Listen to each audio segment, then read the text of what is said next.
There was a young man named Daniel. Every single morning, the first thing he did was pick up his phone, not to learn, not to grow, but to compare. He would scroll through social media for hours, seeing people his age driving expensive cars, traveling the world, living what looked like perfect lives.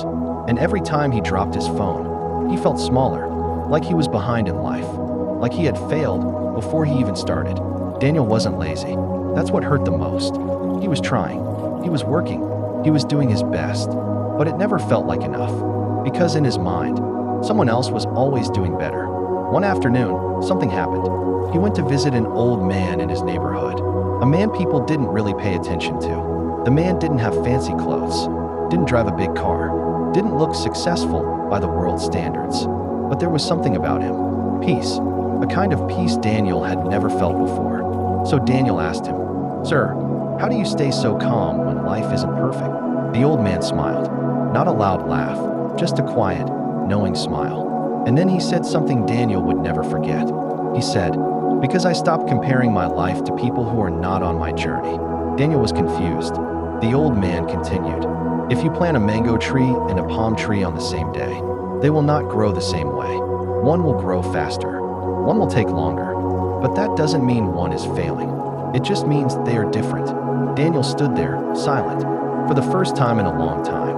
He wasn't thinking about anyone else. The old man looked at him again and said, "You are suffering not because you are behind, but because you keep measuring your life with someone else's ruler." That hit him deep. That evening, Daniel went home. He picked up his phone like usual. But this time, he didn't open social media. He opened his notes. And for the first time, he wrote down his own goals. Not what people expected from him, not what looked good online, but what truly mattered to him. The next day, things didn't magically change.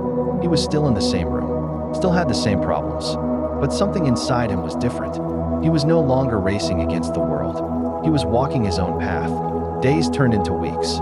Weeks turned into months. Daniel started growing. Not fast, not loud, but real. And one day, he looked back at his life and realized something powerful. He wasn't behind. He was just on a different journey all along. Stop comparing your life to others. You don't know their story. You don't know their struggles. And most importantly, you are not called to live their life. Focus on your path. Grow at your pace. And trust this. Your time is coming. If this story touched you, there's another one about a man who almost gave up completely until one unexpected moment changed everything. Don't miss it.